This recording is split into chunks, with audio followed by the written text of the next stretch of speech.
ಮುರ್ಷಿದಾಬಾದ್ ಗಲಭೆ ಹಿಂದೂಗಳನ್ನು ಗುರಿಯಾಗಿಸಲಾಗಿತ್ತು. ತೃಣಮೂಲ ಕಾಂಗ್ರೆಸ್ ನಾಯಕರು ಭಾಗಿ, ಪೊಲೀಸರು ಮೂಕ ಪ್ರೇಕ್ಷಕರಾಗಿದ್ದರು. ಹೈಕೋರ್ಟ್ ರಚಿಸಿದ ತನಿಖಾ ಸಮಿತಿಯಿಂದ ಮಹತ್ವದ ಮಾಹಿತಿ ಬಹಿರಂಗ.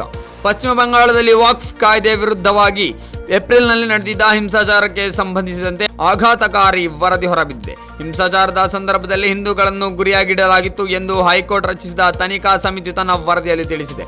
ಹಿಂಸಾಚಾರದ ತನಿಖೆಗಾಗಿ ಕೋಲ್ಕತ್ತಾ ಹೈಕೋರ್ಟ್ ಏಪ್ರಿಲ್ 17ರಂದು ರಾಷ್ಟ್ರೀಯ ಮಾನವ ಹಕ್ಕುಗಳ ಆಯೋಗ, ರಾಜ್ಯ ಕಾನೂನು ಸೇವೆಗಳ ಅಧಿಕಾರ ಮತ್ತು ನ್ಯಾಯಾಂಗ ಸೇವೆಗಳ ಸದಸ್ಯರನ್ನೊಳಗೊಂಡ ಸಮಿತಿಯನ್ನು ರಚಿಸಿತು. ಈ ಸಮಿತಿಯ ವರದಿಯ ಪ್ರಕಾರ ಹಿಂಸಾಚಾರದ ಸಮಯದಲ್ಲಿ ಹಿಂದೂಗಳನ್ನು ಗುರಿಯಾಗಿಸಲಾಗಿತ್ತು ಎಂದು ಹೇಳಿದೆ. ತೃಣಮೂಲ ನಾಯಕರು ಕೂಡ ಈ ಹಿಂಸಾಚಾರದಲ್ಲಿ ಭಾಗಿಯಾಗಿದ್ದಾರೆ. ಹಿಂಸಾಚಾರದ ಸಮಯದಲ್ಲಿ ರಾಜ್ಯ ಪೊಲೀಸರು ಕೂಡ ಮೂಕ ಪ್ರೇಕ್ಷಕರಾಗಿ ಎಲ್ಲವನ್ನು ನೋಡುತ್ತಿದ್ದರೆ ವಿನಃ ಯಾರೂ ಸಹಾಯಕ್ಕೆ ಧಾವಿಸಿರಲಿಲ್ಲ. ಶಾಸಕರ ಎದುರೇ ಮನೆಗಳಿಗೆ ಬೆಂಕಿ ಹಚ್ಚಲಾಗಿದೆ ಎಂದು ವರದಿಯಲ್ಲಿ ತಿಳಿಸಲಾಗಿದೆ. ರಾಷ್ಟ್ರೀಯ ಮಾನವ ಹಕ್ಕುಗಳ ಆಯೋಗ, ರಾಜ್ಯ ಕಾನೂನು ಸೇವೆಗಳ ಪ್ರಾಧಿಕಾರ ಮತ್ತು ನ್ಯಾಯಾಂಗ ಸೇವೆಗಳ ಸದಸ್ಯರನ್ನೊಳಗೊಂಡ ಈ ಸಮಿತಿ ತನ್ನ ವರದಿಯಲ್ಲಿ ಹಿಂಸಾಚಾರದ ಗುರಿ ಹಿಂದೂ ಸಮುದಾಯ ಎಂದು ಸ್ಪಷ್ಟವಾಗಿ ಹೇಳಿದೆ. ತೃಣಮೂಲ ಶಾಸಕ ಅಮೀರುಲ್ ಇಸ್ಲಾಂ ಕೂಡ ಖೇದ್ವಾನಾ ಗ್ರಾಮಕ್ಕೆ ಬಂದು ಮನೆಗಳ ಮೇಲೆ ದಾಳಿ ನಡೆದಿಲ್ಲ ಎಂದು ನೋಡಿದ್ದರು. ನಂತರ ದಾಳಿಕೋರರು ಆ ಮನೆಗಳಿಗೆ ಬೆಂಕಿ ಹಚ್ಚಿದರು. ಇವೆಲ್ಲವೂ ಶಾಸಕರ ಮುಂದೆ ನಡೆಯಿತು.